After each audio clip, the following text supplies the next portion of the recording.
सुबह मेरी आंख एक अजीब से शोर से खुली। सर्दी इतनी तेज थी कि लिहाफ छोड़ने का मन ही नहीं कर रहा था, लेकिन बाहर से आती आवाजें मुझे मजबूर कर रही थी कि उठकर देखूं। शॉल ओढ़कर दरवाजा खोला तो देखा सामने मोहल्ले के लोग इकट्ठा थे।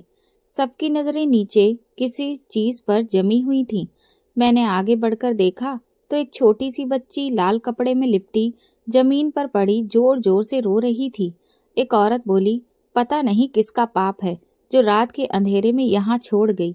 दूसरी ने कहा, जरूर किसी ने इश्क मोहब्बत में मुंह काला किया होगा और नाजायज औलाद को मंदिर के पुजारी के दरवाजे पर फेंक दिया। किसी ने तो यहाँ तक कह दिया कि इसे कचरे में फेंक दो। ऐसी गंदगी पालोगे तो फिर ऐसे ही दिन देखने पड़ेंगे। मैंने झुककर बच्ची को गोद में उठा लिया। वो बहुत कमजोर थी, सांसें भी बड़ी मुश्किल से ले रही थी। मैंने सबको जाने को कहा और दरवाजा बंद कर अंदर आ गई। मेरे पति पंडित रवि शर्मा उस वक्त लखनऊ किसी काम से गए हुए थे।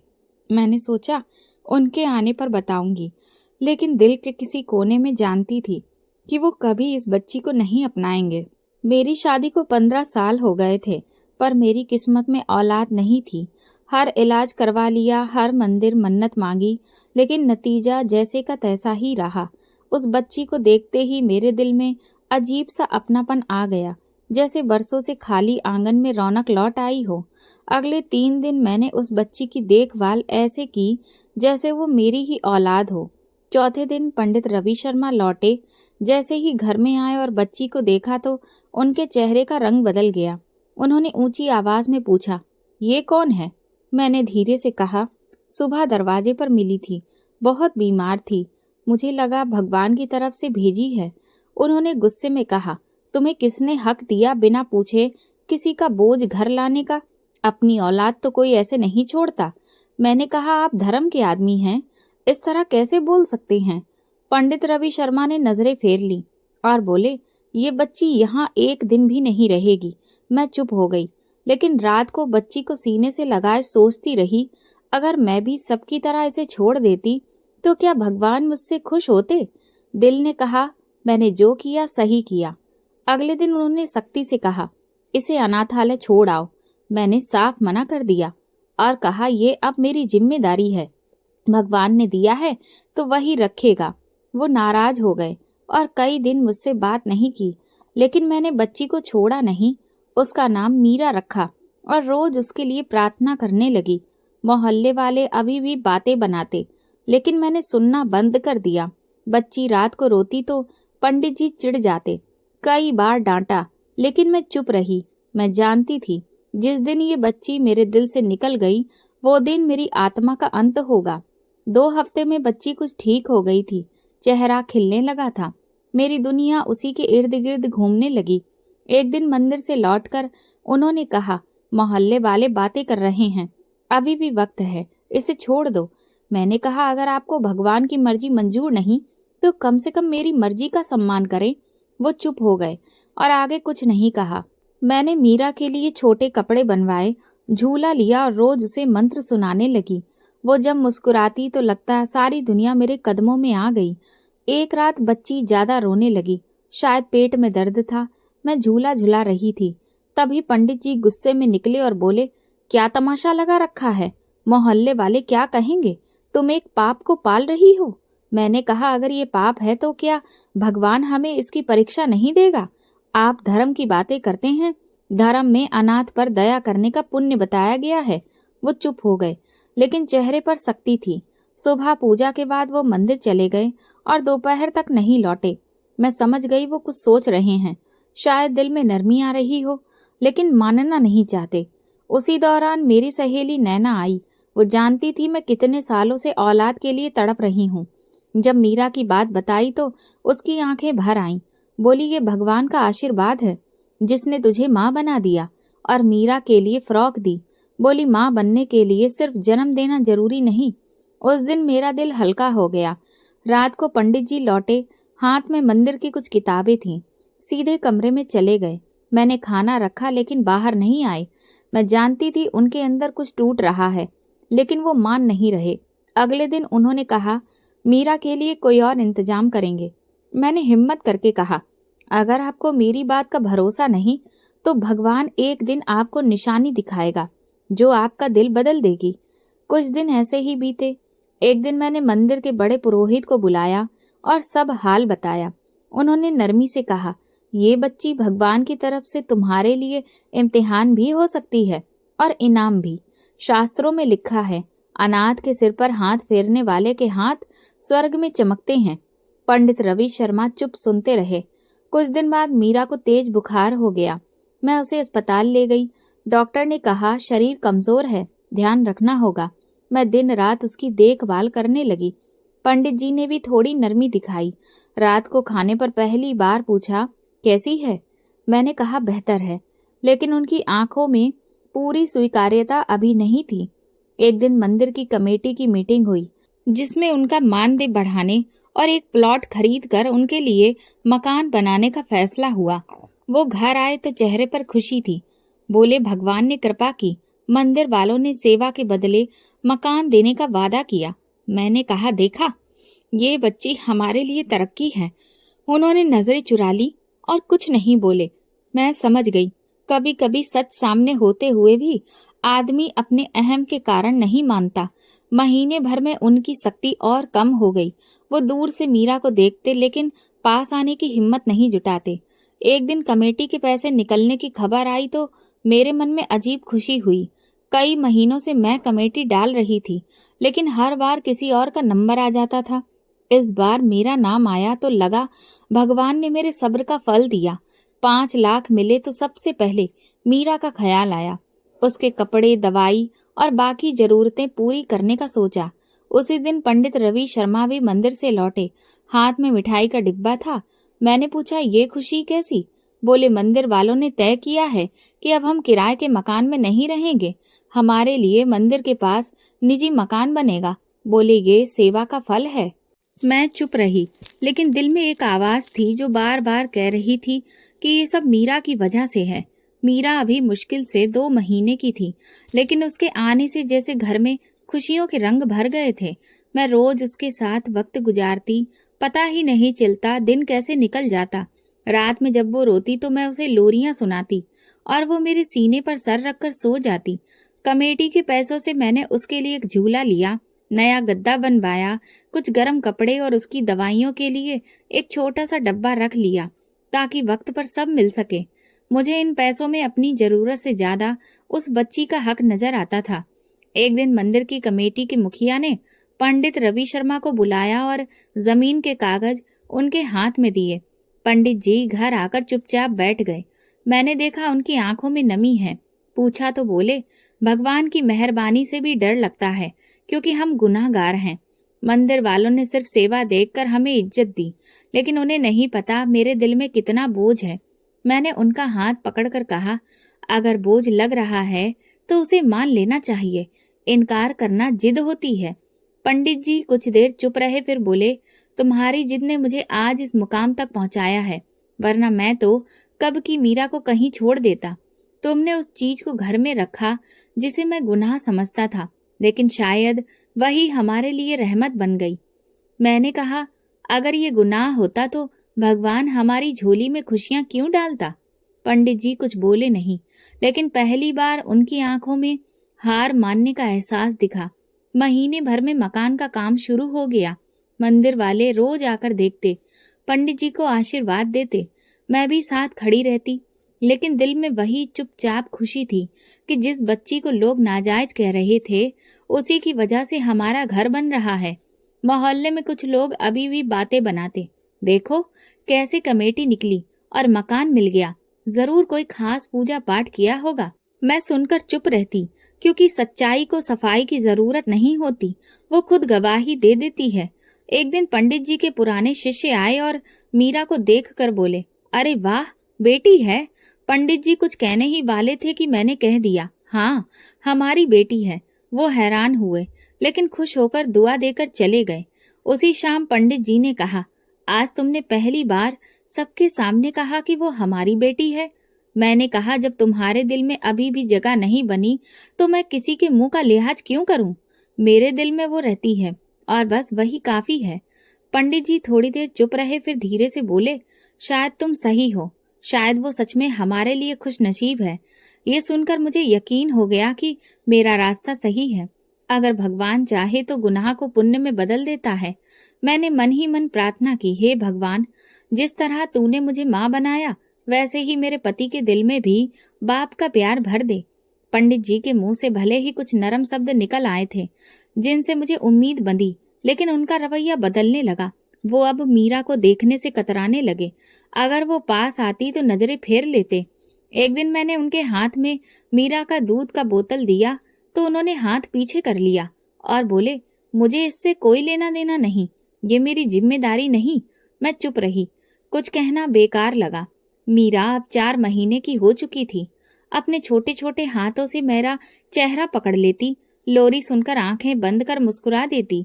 मैंने कई बार देखा कि पंडित जी उसे चुपके से देखते थे, मगर जैसे ही मेरी नजर उन पर पड़ती वो मुंह फेर लेते। एक रात मीरा को हल्का बुखार हो गया। मैं उसे गोद में लेकर उसका माथा सहला रही थी। पंडित जी कमरे से निकले, मुझे देखा और बिना कुछ कहे वापस चले गए।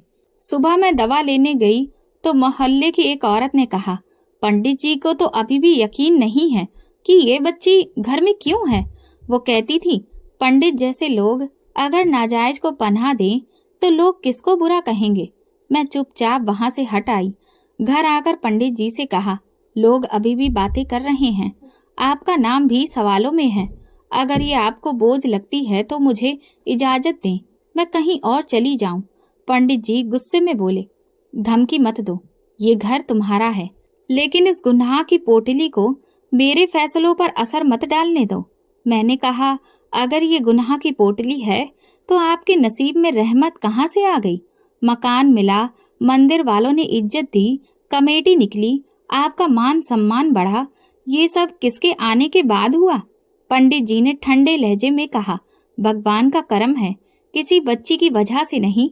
मैंने कहा, भगवान का करम भी किसी के जरिए से आता है।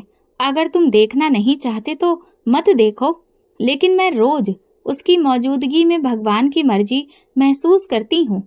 पंडित जी ने बच्ची से बिल्कुल दूरी बना ली। अब वो ना देखते ना उसका जिक्र करते।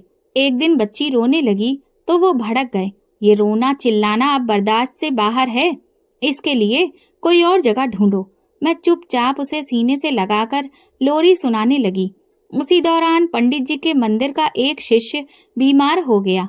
मैंने देखा वो उसके लिए परेशान हो गए। अस्पताल के चक्कर लगाए, दवाएं दिलाई, पूजा पाठ करवाया। मैंने कहा, आप दूसरों के बच्चों के लिए इतना सोचते हैं, लेकिन जो बच्ची आपके घर में है उसके लिए दिल में नरमी नहीं आती। पंडित जी बोले, वो शिष्य है, अच्छे काम में लगा है, और ये बच्ची ना जाने किस बदचलन का खून है। मैंने कहा, खून का फैसला आप नहीं कर सकते, भगवान करता है, और शायद भगवान आपके दिल को आजमाइश में डाल रहा है कि देखें आप किसको सिर्फ नियम से तोलते हैं या इंसानियत से भी। मेरी बातों का असर नहीं हो रहा था, उनकी सख्ती बढ़ती जा रही थी। वो पूजा के बाद लंबा प्रवचन देते, मंदिर में बच्चों को धर्म सिखाते, लेकिन घर आते ही एक अजनबी इंसान बन जाते। मीरा रेंगने लगी थी और पंडित रवि शर्मा के कदमों की तरफ बढ़ती थी, लेकिन हर बार वो उसे नजरअंदाज करते या उससे बचने की कोशिश करते। एक शाम बच्ची ने चलते चलते उनकी धोती पकड़ ली। वो चौंके और फौरन धोती खींचकर बोले, हाथ मत लगाओ इसको। मैंने देखा कि उनकी आंखों में हल्की सी झुंझलाहट थी, जैसे वो कुछ महसूस कर रहे हों, मगर इस एहसास को झटक रहे हों। मोहल्ले के कुछ लोगों ने एक दिन बच्ची को मेरी गोद में देखा तो एक ने हंसते हुए कहा, पंडित रवि शर्मा की बेटी लगती है, वाह। पंडित जी ने फौरन कहा, मेरी नहीं है। मैंने खामोशी से बच्ची को सीने से लगा लिया और दिल ही दिल में सोचा, जिस बच्चे को आप दुनिया के सामने अपनाने से इनकार करते हैं, वही बच्चा एक दिन आपकी पहचान बनेगा। दिन ऐसे ही गुजरते गए। पंडित रवि शर्मा अब उसके पास से भी गुजरना पसंद नहीं करते। मैं अंदर ही अंदर टूटती जा रही थी। पंडित जी की सख्ती में कोई नरमी नहीं आई थी। मैं मीरा को सीने से लगाए हर दिन एक नए इम्तिहान से गुजरती।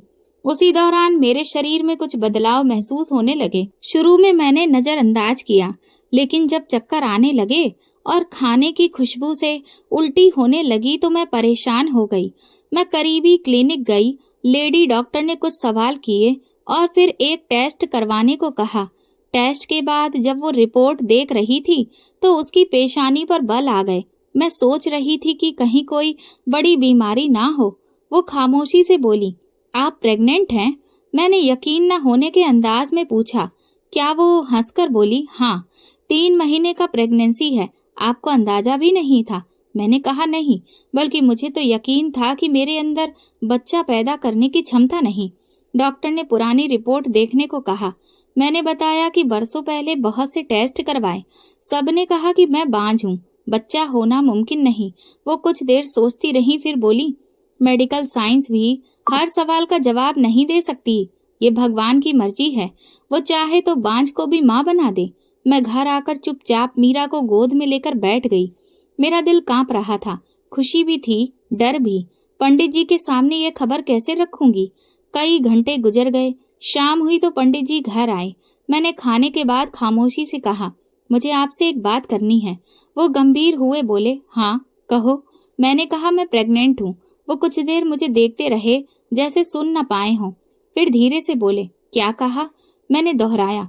कुछ पल की खामोशी के बाद उनकी आंखों में आंसू आ गए। उन्होंने भगवान का शुक्रिया अदा किया, माथे पर हाथ रखा और कहा, भगवान ने बहुत मेहरबानी की है। मैंने सोचा शायद उनके दिल में अब कुछ नरमी आ जाए, लेकिन अगले ही दिन उनके रवैये में अजीब बदलाव आ गया। वो मीरा से पूरी तरह कट गए, यहाँ तक कि अगर वो उनके पास से गुजरती तो वो गुस्से से रुख मोड़ लेते। एक दिन मैंने देखा कि मीरा चलते चलते उनकी चटाई पर आ गई। पंडित जी ने जोर से डांट कर कहा, इसे दूर रखो। मैं नहीं चाहता कि मेरे बच्चे के रास्ते में ये मनहूस आए। मैं सन्न रह गई। मैंने कहा, ये वही बच्ची है जिसे तुमने मेरी गोद में देखकर कई बार झिड़का, मगर आज जब तुम्हें औलाद का तोहफा मिला है तो तुम इस बच्ची को मनहूस कहने लगे। उन्होंने कहा, अब हमारा अपना बच्चा आने वाला है और मैं बर्दाश्त नहीं कर सकता कि मेरी औलाद के साथ किसी और की नाजायज औलाद रहे। मैंने कहा, तुम्हारे बच्चे को आसमान से कोई फरिश्ता लेकर नहीं आएगा, वो भी इसी पेट से पैदा होगा जिसे तुमने गुनाह की कोख कहकर ठुकराया था। पंडित जी ने खामोशी इख्तियार कर ली, लेकिन उनके रवैये में और ज्यादा कड़वाहट आ गई। अब वो बच्ची के कपड़ों को भी हाथ नहीं लगाते थे। उसके खिलौनों को घर के कोने में रखवा दिया और बार बार कहते, इसका अलग कमरा कर लो, मेरे बच्चे पर इसकी छाया ना पड़े। एक दिन पंडित जी दोपहर तक मंदिर से वापस न आए। जब आए तो उनके हाथ में एक लिस्ट थी। बोले, ये वो अनाथालय हैं जहाँ मीरा को दे सकते हैं, वहाँ अच्छी परवरिश होगी। मैंने वो लिस्ट उनके हाथ से लेकर फाड़ दी और कहा, जो बेटी मुझे देखकर भगवान ने माँ बनाया, दुनिया का कोई संस्थान उसकी माँ नहीं बन सकता। मैंने फैसला कर लिया कि कुछ भी हो, मैं अपनी दोनों औलादों में फर्क नहीं आने दूंगी। मेरे शरीर में एक नया बच्चा पल रहा था, लेकिन मेरे दिल में मीरा की जगह कोई नहीं ले सकता था। मैं जानती थी पंडित जी ने ये मुद्दा फिर छेड़ने के लिए एक दिन का भी इंतजार नहीं किया। पूजा के बाद नाश्ता करते हुए बोले, तुमसे साफ बात करनी है। अब वक्त आ गया है कि इस बच्ची के बारे में आखिरी फैसला किया जाए। मैंने चुप रहकर उनकी तरफ देखा। उन्होंने नरमी के बिना साफ अंदाज में कहा, मैं नहीं चाहता कि वो बच्ची हमारे नए घर में कदम रखे। मैंने कहा, वो सिर्फ बच्ची नहीं, मेरी बेटी है जिसे मैंने अपनी गोद में लिया, रातों को जागी, जिसके रोने पर मैं तड़प उठी। वो मेरे अस्तित्व का हिस्सा है। उन्होंने गुस्से से कहा, वो तुम्हारा भ्रम है, असली औलाद अब आने वाली है और मैं चाहता हूँ कि तुम्हारा सारा ध्यान हमारे बच्चे पर हो। मैंने कहा, क्या माँ का प्यार बंटता है? अगर मेरे अंदर माँ का जज्बा जागा है तो क्या वो सिर्फ एक बच्चे तक सीमित हो? पंडित जी ने थाली हटाकर कहा, मैं और बहस नहीं चाहता। या वो बच्ची इस घर से जाएगी या फिर। मैंने सुना और चुप रही, क्योंकि मेरे पास कहने को कुछ नहीं बचा था। अगले कई दिन वो मुझसे बात नहीं करते थे।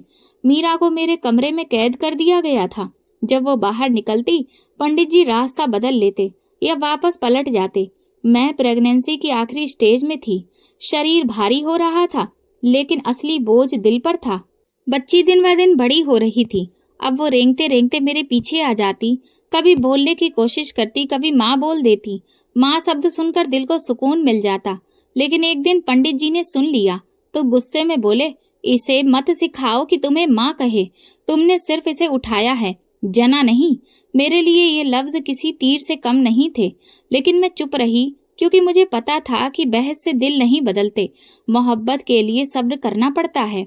एक दिन मोहल्ले की एक औरत आई और धीरे से कहने लगी कि पंडित रवि शर्मा की पाठशाला में बातें हो रही हैं कि वो इस बच्ची को घर से निकालने की सोच रहे हैं। लोग सवाल कर रहे हैं कि अगर वो पंडित होकर इतने सख्त दिल हैं तो बाकी लोग नरमी कहाँ से सीखेंगे। मैंने ये बात पंडित रवि शर्मा से कही तो उन्होंने गुस्से में दरवाजा बंद कर लिया। बोले, लोगों को तुमने जवान दी है, तुम ही मेरी बातें उनके कानों तक पहुंचाती हो। मैंने कहा, मैंने कुछ भी नहीं कहा, जो तुम्हारे काम में देख रहे हैं वही तो बोल रहे हैं। उसी रात जब मैं बच्ची को सुला रही थी, पंडित जी कमरे में आए और बोले, आखिरी बार कह रहा हूँ, कल इसे किसी संस्थान में छोड़ आना। तुम्हारी हालत भी ऐसी नहीं कि 2 बच्चों का बोझ उठा सको। मैंने कहा, अगर मेरे दिल ने एक को कबूल किया तो दूसरा भी भगवान की तरफ से होगा और दोनों मेरे लिए बराबर होंगे। उन्होंने कुछ देर मुझे देखा, फिर बोले, जो जिद कर रही हो उसका अंजाम तुम ही देखना। अगले दिन पंडित जी ने रिक्शा बुलवाया और कहा, चलो इसे लेकर चलते हैं। मैंने मीरा को सीने से लगाकर कहा, मैं इसे ले जा तो सकती हूँ, लेकिन किसी अजनबी के हवाले नहीं कर सकती। वो बोले, फिर तुम अपने होने वाले बच्चे के साथ भी इंसाफ नहीं कर रही। मैंने चुपचाप बच्ची को लपेटा और दरवाजे तक गई, लेकिन कुछ पल बाद वापस मुड़ आई और बोली, मुझे अपनी ममता पर शक नहीं, लेकिन तुम्हारी नफरत ने मेरे कदम रोक लिए हैं। मैं ये कदम तभी उठाऊंगी जब मेरे दिल में जरा सा भी शक होगा कि ये बच्ची मेरे लिए आजमाइश है। अभी तक तो ये मेरी रहमत है। पंडित जी ने दरवाजा बंद किया और बोले, फिर याद रखना, अब मैं इस बच्ची के लिए कोई नरमी नहीं दिखाऊंगा। मेरी तरफ से ये इस घर में नहीं है। मैंने ससुराल वालों से मशवरा करने का सोचा। फोन पर अपनी बड़ी ननद से बात की और पूरी बात बताई। वो चुप हो गई, फिर बोली, बहन, माँ बनना आसान है, लेकिन किसी और के बच्चे को गोद लेकर माँ बनना सिर्फ नसीब वालों के बस की बात है। तेरी इज्जत मेरे दिल में और बढ़ गई। उनकी बात ने मुझे हिम्मत दी। एक दिन मीरा ने पंडित जी के सामने खिलौना रख दिया। उन्होंने सख्त लहजे में कहा, इसे यहाँ से ले जाओ। बच्ची डर कर मेरी तरफ भागी और मेरी गोद में छुप गई। मैंने उसे कसकर पकड़ लिया और मन में कहा, जिस दिल में भगवान की तरफ से आई अमानत के लिए जगह नहीं, वो दिल कभी पूरा नहीं हो सकता। अब मैंने ठान लिया था कि चाहे कुछ भी हो जाए, मैं अपनी ममता पर आंच नहीं आने दूंगी। मेरी ममता किसी रिश्ते पर निर्भर नहीं है। इन दिनों मैं घर की सफाई में लगी हुई थी। गर्भावस्था आखिरी महीने में थी। शरीर के साथ दिल भी भारी रहता था, लेकिन जब भी मीरा को देखती अंदर से हिम्मत मिलती थी। उस दिन पंडित जी किसी धार्मिक कार्यक्रम के लिए शहर से बाहर गए हुए थे। मैंने सोचा कमरे और स्टोर की सफाई पूरी कर लूं ताकि नए बच्चे के आने से पहले सब ठीक हो जाए। स्टोर में पुराने कपड़ों की गठरी पड़ी थी जो सालों से नहीं खुली थी। मैंने गठरी खोली, कपड़े एक एक करके निकालने लगी। उन्हीं में वही लाल चादर थी जिसमें मीरा लिपटी हुई दरवाजे पर मिली थी। मैं कुछ पल उसे हाथ में थामे खामोश रही। वो चादर वक्त का पुराना गवाह थी जिससे मेरा रिश्ता भावनाओं से जुड़ा था। चादर झाड़ रही थी कि एक पर्ची जमीन पर गिर गई। मैंने पर्ची उठाई, सोचा कोई पुरानी रसीद होगी, लेकिन जैसे ही नजर पड़ी तो दिल की धड़कन रुक गई। लिखा था, ये आपकी बेटी है। मैं आप पर बोझ नहीं डालना चाहती, लेकिन मेरी जिंदगी खत्म हो रही है। कैंसर आखिरी स्टेज पर है। मैंने ये चादर आपके दरवाजे पर इस उम्मीद में रखी है कि शायद आप इसे अपना ले। अगर ये पर्ची कभी सिमरन के हाथ लगे तो उसे बता देना कि ये बच्ची आपकी दूसरी पत्नी की आखिरी निशानी है। मेरे हाथ कांपने लगे और आंखों के सामने सब घूमने लगा। मैं फर्श पर बैठ गई। मीरा का छोटा सा चेहरा आंखों में घूमने लगा। वो बच्ची जिसे मेरे घर वाले हर दिन गुनाह कहते रहे, नाजायज का ताना देते रहे, वो तो उनकी अपनी सगी औलाद निकली। मैं देर तक स्टोर में बैठी रही। न रोना आया, न आवाज निकली, जैसे अंदर की सारी दुनिया चुप हो गई हो। मैंने पर्ची सीने से लगाई और फिर चादर को लपेटकर वापस रख दिया, जैसे कोई पवित्र चीज हो। शाम को पंडित जी लौटे। उनके चेहरे पर थकान थी। मैंने बात छेड़ी, नहीं बस कहा, आपसे अकेले में बात करनी है। वो चौंक कर बैठे। मैंने धीरे से चादर और पर्ची उनके सामने रखी और कहा, ये आज स्टोर साफ करते वक्त मिली है, पढ़ लीजिए और फिर खुद सोचिए कि आप किसके साथ कैसा सुलूक कर रहे थे। पंडित जी ने पर्ची उठाई और पढ़ते पढ़ते उनका चेहरा बदलने लगा। वो खामोश हो गए। कुछ देर पर्ची को ऐसे घूरते रहे जैसे उसमें उनकी सारी जिंदगी का हिसाब लिखा हो। फिर चादर को हाथ से छुआ और फट से हाथ पीछे खींच लिया। उनकी आंखों में पहली बार वो बेबसी थी जो किसी बड़े पाप के बाद नजर आती है। जिस बच्ची को आप पाप कह रहे थे वो तो आपके ही ब्याह का नतीजा है। आपने मुझसे दूसरी शादी की बात छुपाई, लेकिन इस मासूम का क्या कसूर था जो आपके दरवाजे पर छोड़ दी गई। पंडित जी ने नजरें झुका ली, फिर धीरे धीरे बोलने लगे। उन्होंने बताया कि दिल्ली में एक धार्मिक प्रोग्राम के दौरान उन्हें शादी के लिए मजबूर कर दिया गया। लड़की की बारात नहीं आई थी और महफिल में लोग बातें बनाने लगे थे। मुझसे कहा गया कि शादी कर लो ताकि लड़की की इज्जत बच जाए। मैंने बिना कुछ कहे वो शादी कर ली। वो लड़की बीमार थी। शुरू में मालूम नहीं था, बाद में पता चला कि उसे कैंसर है। मैं हर 2 महीने में उसे थोड़ा खर्चा देकर आता था और ये तय हुआ था कि ये बात राज ही रहेगी, तुम्हें कभी पता ना चले। लेकिन जब वो लड़की आखिरी दिनों में थी, मैं उसे देखने गया, मगर वो वहां नहीं थी। रिश्तेदारों ने कहा शायद कहीं चली गई है या भगवान को प्यारी हो गई। मैं खाली हाथ वापस आ गया। मुझे ये नहीं पता था कि उसने बच्ची को जन्म दे दिया है और वो उसे मेरे घर छोड़ गई। मैंने पंडित जी से सख्त लहजे में कहा, आपने अपनी पत्नी पर भरोसा नहीं किया, लेकिन इस बच्ची पर भी रहम नहीं किया। क्या भगवान के भक्त ऐसे होते हैं? क्या अपनी औलाद को भी सिर्फ इसलिए ठुकरा देना चाहिए कि वो आपकी दूसरी जिंदगी की निशानी है? पंडित जी रोने लगे, कहने लगे, मैं खुद को कैसे माफ करूं? मैंने उसे हर दिन पराया कहा, पाप कहा, तुम्हें रोका, धमकाया, तुम्हारी ममता पर शक किया और वो मेरी अपनी बेटी निकली। मैंने कहा फैसला आपके हाथ में है। आप इसे पाप की पोटली समझकर घर से निकालना चाहते थे। आज बताइए क्या करें? आप ही कहिए। आपकी अपनी बेटी, आपके ब्याह से आपकी नस्ल उस घर से निकाल दें? पंडित जी कुछ नहीं बोल सके। वो कुर्सी पर बैठे रहे, चेहरा हाथों में छुपा लिया। मैंने पर्ची उनके सामने रखी और कहा, जिस दिन ये चादर आपके दरवाजे पर रखी गई थी, भगवान ने आपकी परीक्षा शुरू कर दी थी और जिस दिन आपने बच्ची को पराया कहा, उसी दिन भगवान ने आपके दिल को खाली कर दिया। पंडित जी उठे, चादर हाथ में ली और बोले, मैंने बहुत बड़ा पाप किया है। मैंने इस बच्ची को ना सिर्फ ठुकराया, बल्कि उस औरत की आखिरी निशानी को भी जमीन पर गिरा दिया। मैंने कहा, ये वक्त माफी का नहीं, सुधार का है। ये बच्ची अभी भी आपको बाप कहने को तैयार है। बस दिल का दरवाजा खोलिए। वो मासूम है और भगवान ने उसके जरिए हमें इज्जत, घर, औलाद सब कुछ दिया है। उसी वक्त मीरा रेंगती हुई अंदर आ गई और आकर पंडित जी के पैरों से लिपट गई। वो उसके नन्हे हाथों को देखते रहे और फिर धीरे से उसे उठाया, सीने से लगाया और बेइंतहा रो पड़े। पंडित जी ने जब मीरा को गोद में उठाया तो उनके चेहरे पर वो नरमी लौट आई थी जो बरसों पहले कहीं खो गई थी। वो उनके बालों में हाथ फेरते रहे, मगर कुछ बोले नहीं। मैं खामोशी से दोनों को देखती रही। कई पल ऐसे ही गुजर गए। फिर वो बच्ची को मेरे हवाले करके कमरे के एक कोने में जा बैठे, माथे पर हाथ रखे देर तक चुप रहे। पंडित जी के मुंह से दूसरी शादी की बात सुनकर मैं अंदर से जैसे खाली हो गई। मैं कमरे में वापस गई, मीरा को गोद में लिया और खुद को संभालने की कोशिश की। पंडित जी कई बार मेरे पास आकर बात करना चाहते थे, मगर मैंने कोई जवाब नहीं दिया। मेरा गुस्सा होंठों तक था, लेकिन मैं चुप रही। मैं जानती थी कि अगर बोलना शुरू किया तो शायद ऐसे शब्द निकलेंगे जो वापस नहीं लिए जा सकते। रात को भगवान के आगे सिर झुकाकर बस इतना कहा कि मेरे दिल को इतना मजबूत कर दे कि मैं अपनी इस बच्ची को माँ की तरह पाल सकूं, चाहे मेरी खुद की जिंदगी टूट चुकी हो। मैंने जो इसे भगवान की मर्जी समझकर गोद लिया था, वो फैसला आज भी कायम था और मेरा प्यार इस बात का मोहताज नहीं था कि मुझे कब सच्चाई पता चली। अगले दिन पंडित जी खामोश बैठे रहे। उन्होंने सुबह का खाना खाया, पूजा के लिए गए और वापसी पर मेरे पास आकर बोले, अगर तुम चाहो तो मैं ये रिश्ता खत्म कर दूं, या जो सजा देना चाहो मुझे मंजूर है।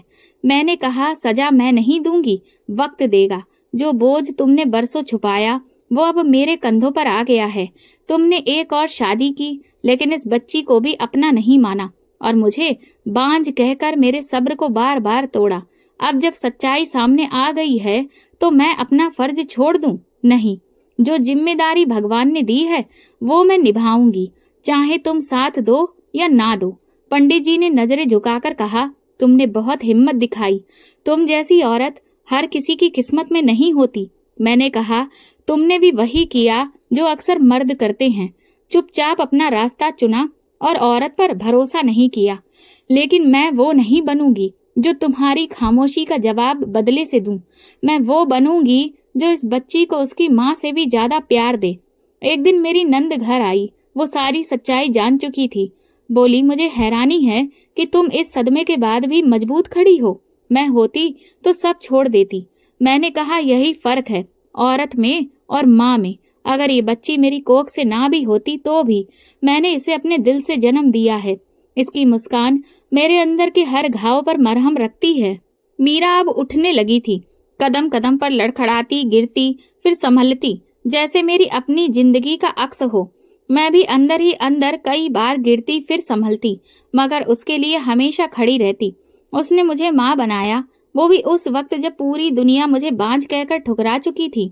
पंडित जी की तबीयत भी अब बदली बदली लगती थी। वो मीरा के करीब आने लगे थे, उसके खिलौनों में दिलचस्पी लेने लगे। कभी पास बैठकर उसे देखते, मगर मैं जानती थी कि उनके अंदर एक कसक अभी भी जिंदा थी, एक शर्मिंदगी जिसे वो शब्दों में बयां नहीं कर पा रहे थे। एक दिन वो मेरे पास आकर बोले, अगर तुम इजाजत दो तो मैं मीरा के नाम का रजिस्ट्रेशन करवा दूं, उसके कागजों में बाकायदा पिता के तौर पर। मैंने चुपचाप सिर हिला दिया। अब मैं पंडित जी से किसी बहस में नहीं पड़ती थी। जब पंडित जी ने मीरा के कागजों में अपना नाम दर्ज कराया तो वो सिर्फ एक औपचारिकता नहीं थी, बल्कि एक सच्चाई का इकरार था, जिसकी गूंज जल्दी ही मोहल्ले में फैल गई। लोग जो पहले बस अंदाजे लगा रहे थे, अब सवाल करने लगे। मंदिर के बाहर, औरतों की महफिलों में, बाजार की गलियों में, दीवारों के किनारे, हर जगह बातें होने लगी कि पंडित जी ने दूसरी शादी की और अब उनकी एक बेटी भी है जो बरसों छुपाई गई। कुछ लोग हैरान थे, कुछ नाराज, और कुछ ऐसे भी थे जिन्होंने मेरी तरफ उंगलियां उठाना शुरू कर दी। मैं मंदिर के गेट से होकर घर आती तो औरतें काना फूसी करती, कुछ मुंह फेर लेती। एक दिन सब्जी वाला बोला, बहन जी, आप तो बहुत नेक थी, ये सब छुपाया कैसे? मैंने कुछ नहीं कहा, बस खामोशी से सब्जी लेकर आगे बढ़ गई। मोहल्ले की औरत मेरे घर आई, बोली, हमें तो लगा था आप मिसाल हो औरतों में, ये क्या निकली? मैंने कहा, अगर किसी अनाथ बच्ची को पालना गुनाह है तो हाँ, मैं वही हूँ जो तुम सोच रही हो। वो कुछ देर चुप रही, फिर बोली, पर जिस मर्द ने तुम्हें बरसों धोखे में रखा, उसे कैसे माफ किया? मैंने कहा, माफ करना इसलिए नहीं कि वो माफी के लायक था, बल्कि इसलिए कि मैं खुद को सुकून देना चाहती थी। अगर मैं बदला लेती तो शायद आज मीरा को माँ का प्यार ना मिलता। लोगों के सवालों से ज्यादा पंडित जी की चुप्पी मुझे खाए जा रही थी। वो घर आकर चुप रहते, मंदिर जाते, पूजा कराते, मगर आंखों में हमेशा शर्मिंदगी झलकती। एक दिन मैंने कहा, अगर अब सबको पता चल ही गया है तो छुपने का क्या मतलब? मंदिर के लोगों से बात करो, सफाई दो। उन्होंने सर झुका के कहा, मैं रोज अंदर से टूट रहा हूँ, लेकिन तुम्हारे जितना हौसला मुझ में नहीं है। इस बीच मेरी प्रेगनेंसी के आखिरी दिन शुरू हो गए थे। शरीर के साथ साथ दिमाग भी भारी होता जा रहा था। मीरा हर वक्त मेरे पीछे पीछे रहती। अब वो बोलना सीख गई थी, छोटे छोटे वाक्य बोलती, मेरी गोद में सर रख के सो जाती। एक दिन उसने पूछा, माँ, सब लोग हमें क्यों बुरा कहते हैं? मैंने कहा, बेटी, सच बोलने वालों को दुनिया हमेशा बुरा कहती है, लेकिन सच के साथ खड़े लोगों पर भगवान का आशीर्वाद होता है।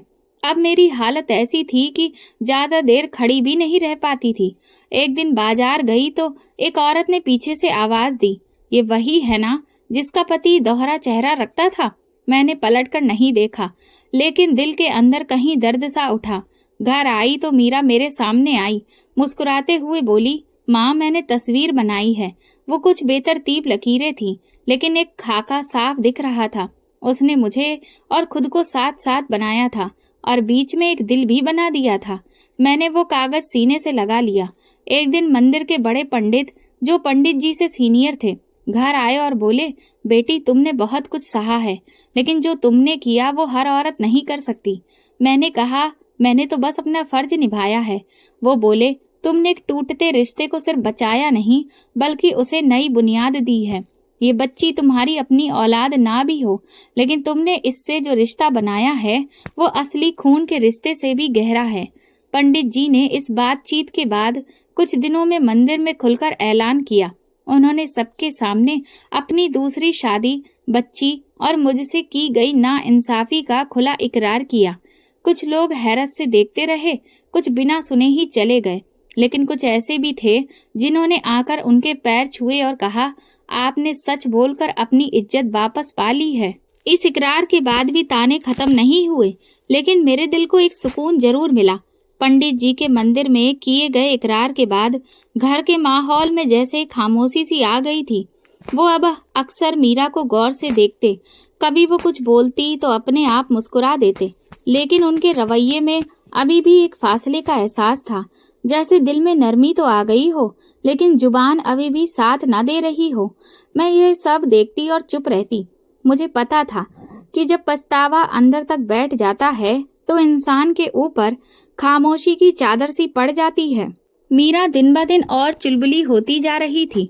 अब वो बोलना सीख गई थी। छोटी छोटी बातों पर हंस देती, ताने मारती और हर वक्त मेरे या पंडित जी के आसपास मंडराती रहती। वो अक्सर पंडित जी के पास आकर बैठ जाती, उनके हाथ में खिलौना थमा देती, मगर वो बस देखकर सर हिला देते या हल्की सी मुस्कान दे देते। कभी कभार जब वो उनकी गोद में चढ़ने की कोशिश करती तो वो एक पल रुक कर उसे उठा तो लेते, लेकिन जल्दी से छोड़ देते, जैसे उनके दिल का बोझ उनके हाथों में टिक नहीं पाता। एक शाम मैंने देखा कि वो पूजा के बाद काफी देर तक माथा झुकाकर बैठे रहे। मैं चुपचाप दरवाजे के पीछे खड़ी थी। वो धीरे धीरे कुछ बड़बड़ा रहे थे, फिर उनकी आवाज भर्रा गई। उन्होंने सिर उठाया और रोते हुए बोले, हे भगवान, मैंने अपनी बेटी को ना पहचाना। तूने उसे मेरे लिए आशीर्वाद बनाकर भेजा और मैंने उसे गुनाह समझ लिया। मुझे माफ कर दे।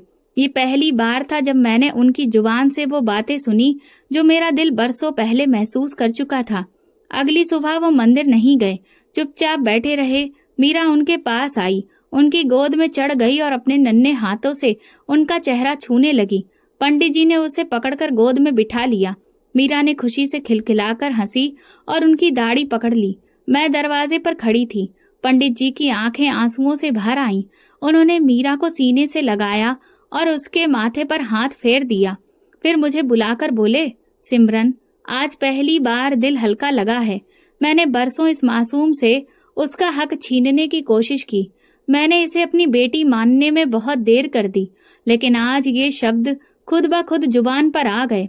मैंने कहा, भगवान के घर देर है पर अंधेर नहीं।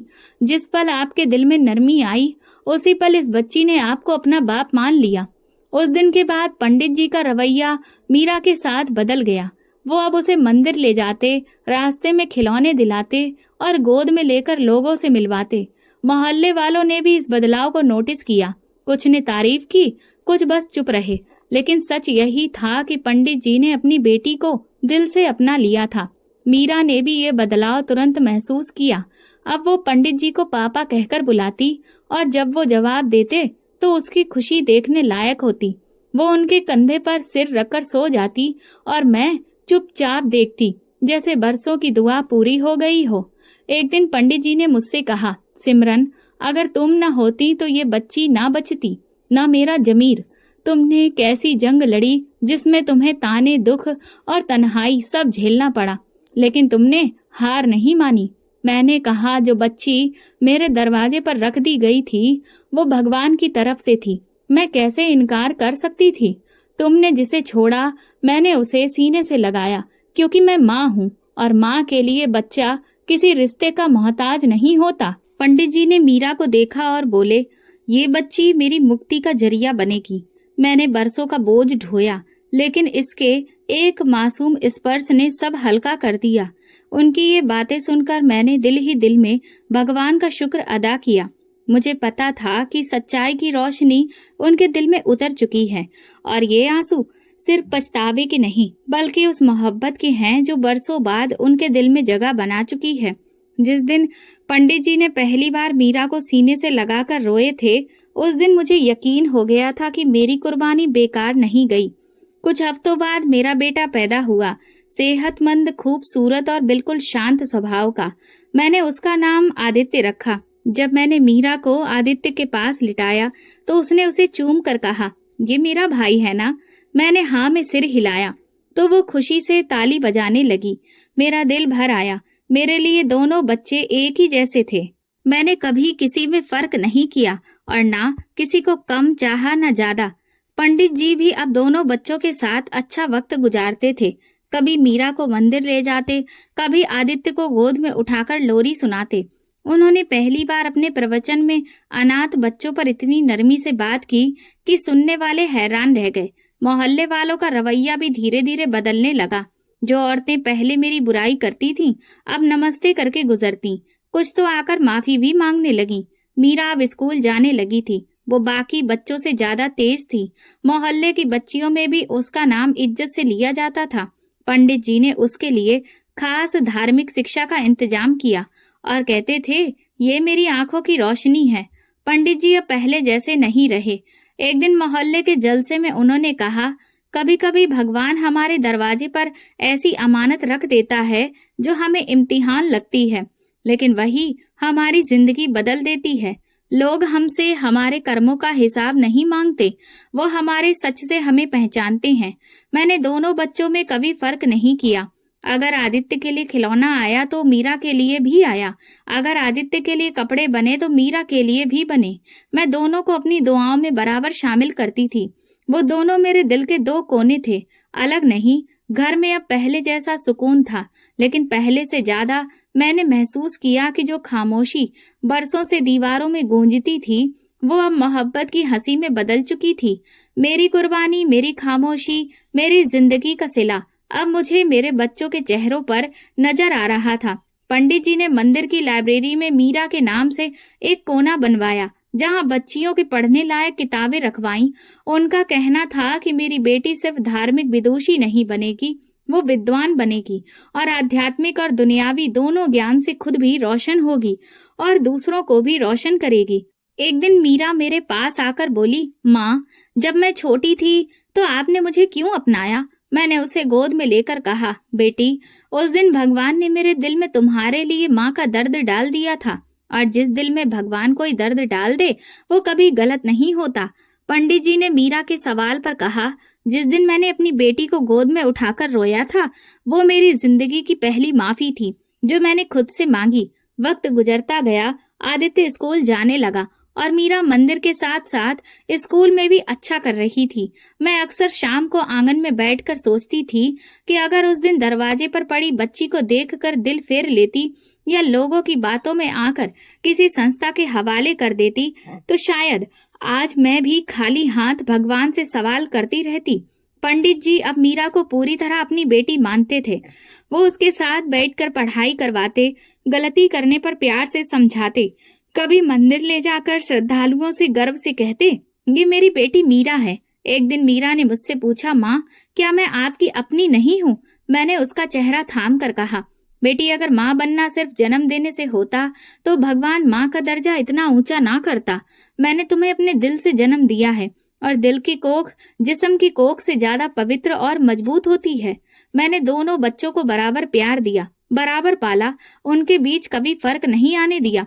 मैं जानती थी अगर मोहब्बत में कमी की तो वो मेरी भक्ति को खा जाएगी। भगवान के दिए इम्तिहान में सिर्फ जुबान से पास नहीं होते, अमल से साबित करना पड़ता है कि तुम उसके फैसले से खुश हो। वक्त का पहिया घूमता रहा। मीरा बड़ी हो गई, धार्मिक विदुषी बनी और अब ऊंची शिक्षा ले रही है। आदित्य भी धर्म और दुनिया दोनों में आगे बढ़ रहा है।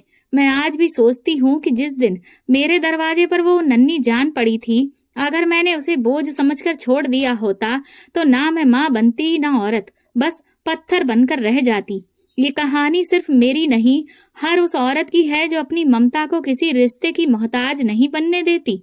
जो किसी बच्चे के सिर पर हाथ रखती है तो भगवान उसके सिर पर अपना साया रखता है।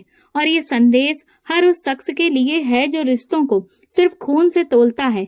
भगवान के यहाँ नियत का खून ज्यादा पवित्र होता है और यही मेरी जिंदगी का सच है, यही मेरी कहानी का अंजाम। जो दुख तुम्हें दूसरों का लगता है, वही तुम्हें भगवान के करीब ले जाता है। कभी किसी को बोझ मत समझो, क्या पता वो तुम्हारे लिए रहमत का दरवाजा हो। दोस्तों, आप किस शहर से हमारी ये कहानी सुन रहे हैं, कमेंट में बताएं। ये वीडियो केवल मनोरंजन के उद्देश्य से बनाया गया है। सभी पात्र काल्पनिक हैं। वास्तविक व्यक्तियों, जीवित या मृत घटनाओं से कोई समानता विशुद्ध रूप से संयोग है। किसी भी व्यक्ति, धर्म या जाति को ठेस पहुंचाने की मंशा नहीं है। अगर आपको हमारी कहानी पसंद आई हो तो कमेंट करके जरूर बताएं। वीडियो को लाइक करें, ज्यादा से ज्यादा शेयर करें। अगर आप चैनल पर नए हैं तो सब्सक्राइब जरूर करें और नोटिफिकेशन बेल दबाएं ताकि अगली अपडेट सबसे पहले आपको मिले। धन्यवाद।